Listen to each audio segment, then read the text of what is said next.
What is this? What are we doing? Well, this is From Pitch to Puget Sound. Our goal here is we want to get folks familiar with soccer, familiar with what's happening, and honestly get people ready for the World Cup, which is coming to Seattle this summer. And hopefully we can share a little bit with them about what they need to be doing and getting ready for this. Yeah, and well, why should people listen to you? I'm a little bit of a soccer person. I grew up playing soccer all throughout my childhood. I'm still involved with soccer in some youth adult leagues. And honestly, I just love soccer. It's a passion of mine, and hopefully I would love to share that with folks. Emily, tell me a little about yourself and how you're involved in all this. Well, that makes a lot of sense. I'm not sure why I'm here. Just kidding. I am your civic nerd. That's what I'm bringing. I'm a former state representative with kind of some knowledge and insight and some friends that love civics and democracy. And so they're also excited about sports and especially soccer and especially the World Cup. So I'm going to bring us those connections and I'm going to bring the questions, I think, because I have a lot of them. We're going to be two peas in a pod. I can imagine. I know nothing about civics. I know nothing about soccer. But together, we're going to bring to you guys some awesome information, awesome history, awesome background about what to expect with everything that's going to be going on over the next 6 to 9 months here in Puget Sound. Welcome to From Pitch to Puget Sound. Kyle, what's your favorite thing about soccer? Oh, that's a good question. I think soccer is one of those sports where you can just see the music playing out there almost. Like when you start to see the movement of the players just start to jive, when you see the ball moving back and forth, it just feels like everything's flowing so smoothly.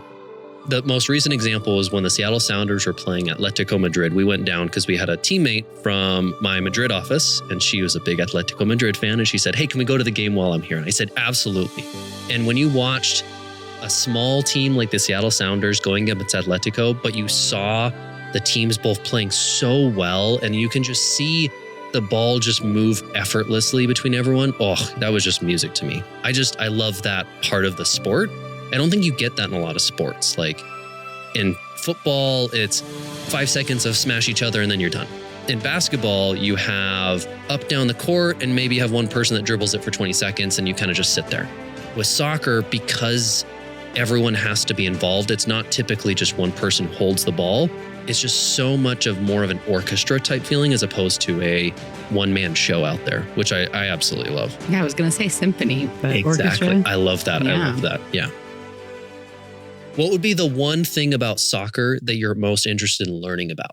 I like the vibe. I love that everyone's standing all the time. I love hearing the music. I think there is actually a real civic sense in the space when we're all in unison and you want to sit in that section. I was like, how do I get in that section? That section seems way cooler. That shows community to me. And that's the kind of the sense that I get when I go to the Mariner games, but only when, because I'm a Mariners fan for sure. Okay. I love the Sounders. I love kind of the Timbers, but there's just that energy is so important for everything. And you have to bring that in everything you do. And so I think that's what makes soccer stand out the most. Makes sense.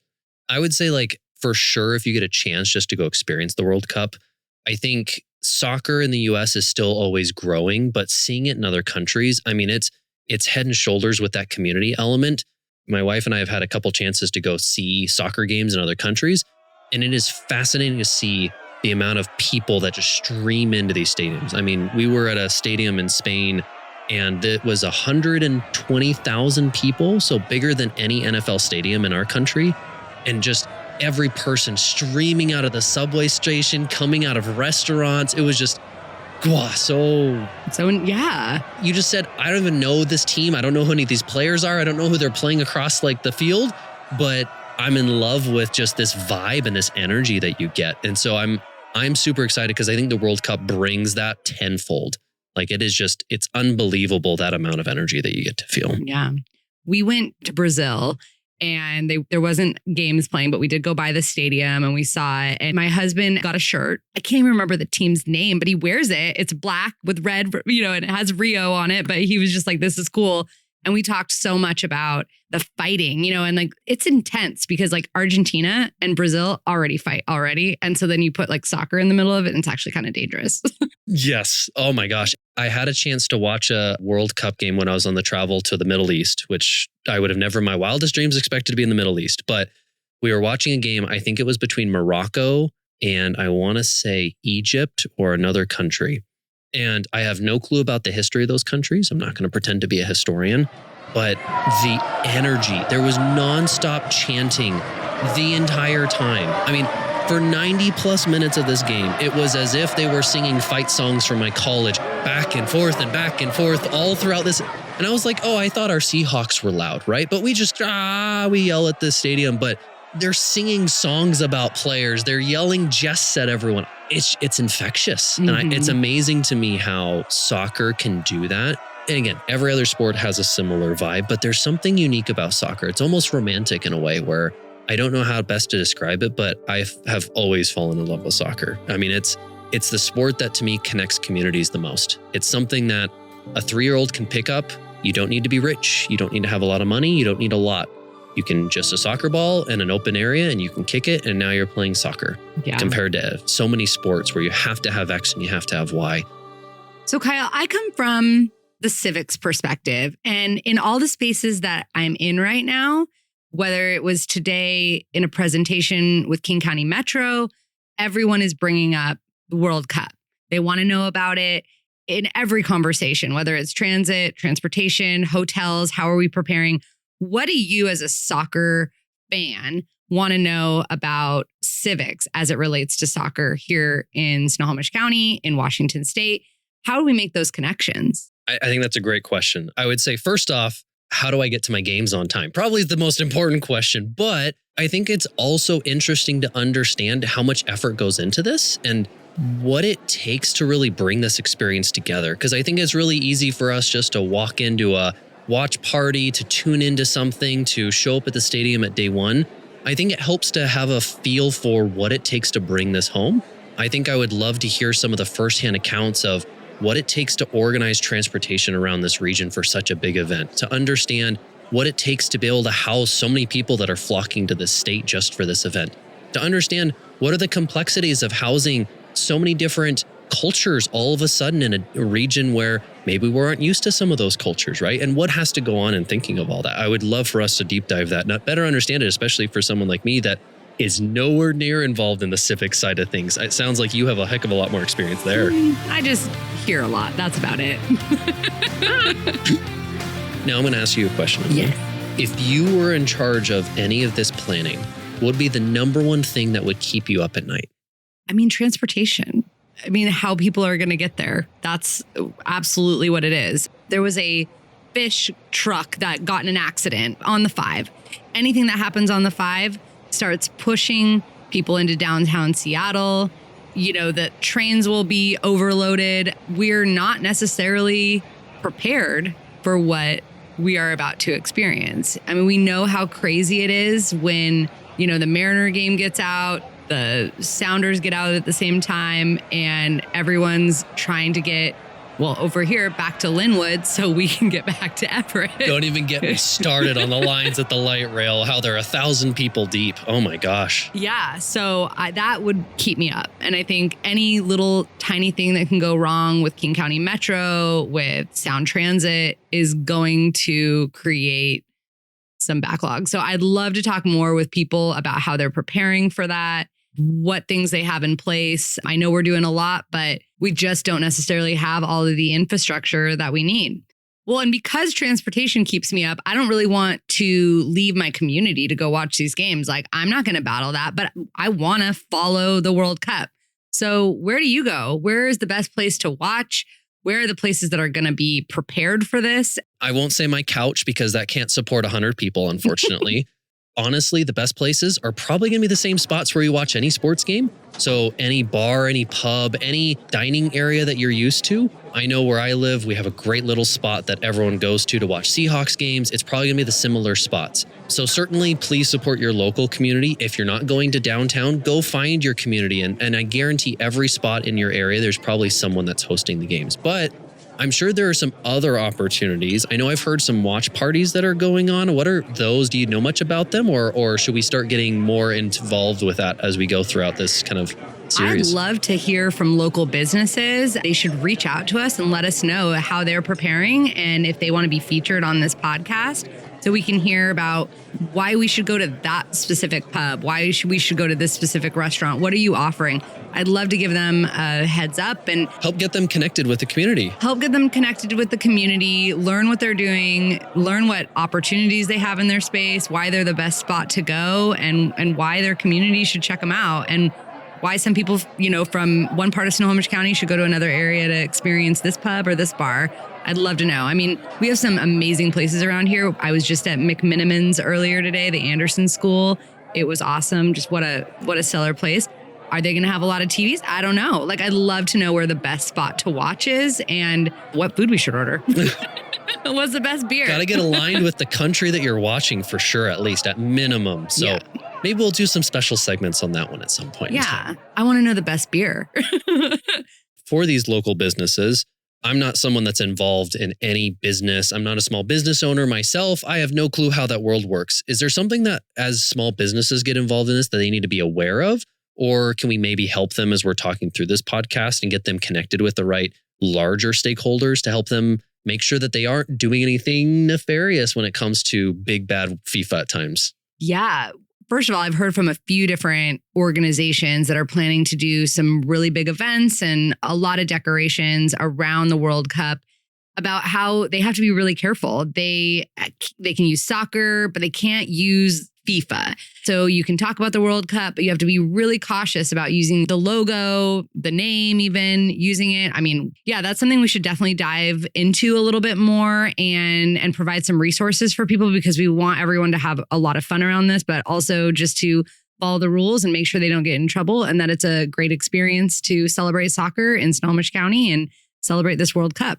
Absolutely. And I'm hopeful that the experience that we all have this summer is going to lead to, one, more people watching the sport that I love, soccer, but also two, proves that we as Seattle can be a major sports hosting area. I mean, wouldn't it be great if this is the proof for other big events, other future activities, whether it's maybe a future Olympics, a future Super Bowl? Honestly, this is our chance to prove from the top all the way at the highest of levels of our state organizations, all the way down to local businesses, to prove that we are capable of handling this event. So absolutely, I'm looking forward to seeing how all the businesses show up and prove how awesome Snohomish County and Washington State are.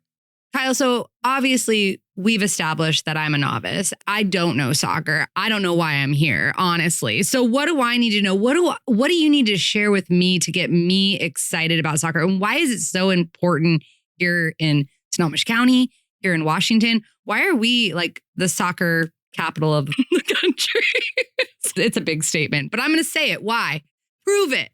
I'm glad you bring it up. Honestly, Seattle is a big hub for soccer. You might say that a little bit facetiously, but honestly, Seattle has always been a massive pipeline. So just for some context, we've had at least 3 or 4 soccer players that have made it to the Premier League, which is the #1 league in the entire world. We actually have one that's about to go on transfer to Atletico Madrid as of recording this episode. We have hundreds of youth soccer teams that have competed at the largest tournaments all around the country. And our team, local team, the Seattle Sounders, is one of the most prolific teams in all of Major League Soccer in the United States. So it's not crazy to say that we actually are pretty cool when it comes to soccer. Now, why does it matter? Honestly, soccer runs deep in the history of Washington State. There's a big history as to where soccer came from, how we actually maybe started some things ahead of the rest of the country. And we've always, I think, leaned into soccer. Soccer has always been one of those sports that's a little bit more of a black sheep of the family when it comes to American sports, but it's becoming more of a big part of our community. And so hopefully throughout this podcast, I can share some of my thoughts with you. We can actually hear from some guests. I'm really excited about who we're going to pull onto this podcast to be able to learn more from. And hopefully by the end of it, you will be able to say that you're no longer a novice, that you're at least an apprentice and when it comes to soccer. And when you go to the World Cup, you'll actually know what a offsides is, what a 3-4-3 means. I know that probably is French right now. Yeah, and we'll talk about the French team and why they're actually such a big team. Yeah. Let's get me to journeyman level, not just apprentice. Okay. I want to be journeyman level. We can get there. Yeah. I have and maybe faith. in my admin's license. Sorry, my husband's an electrician. So I know how hard it is to get there. And that's how I'm feeling right now. But I'm excited to be a complete convert. Fantastic. And a huge shout out to the Washington Legends of Soccer. They're a massive nonprofit organization with a ton of information about the history of soccer in our region. So definitely go take a look at them. But we'll be bringing some of that information to this podcast as well. I'm also going to want to share a little bit about what is soccer? What are the countries all about? I know you were telling me that one of your friends said, what is every country that's involved? I've never even knew that these countries had soccer teams. So hopefully I can bring some of that to help set us up. So Emily, from your perspective, what are you hoping to bring to our audience here? I'm excited to bring my network of people that I know and I can get connected with that are both behind the scenes and in front of the scenes doing the work today. So tying that history back to the present and what we need to do to make this possible. And that takes everyone. That takes our elected officials, mayors, legislative officials. It takes the people behind the scenes doing policy, preparing for that, managing our transit system, managing our roads, getting them prepared. There's so many little pieces of this. We have chambers of commerce that are working. There's layers and layers upon layers of people.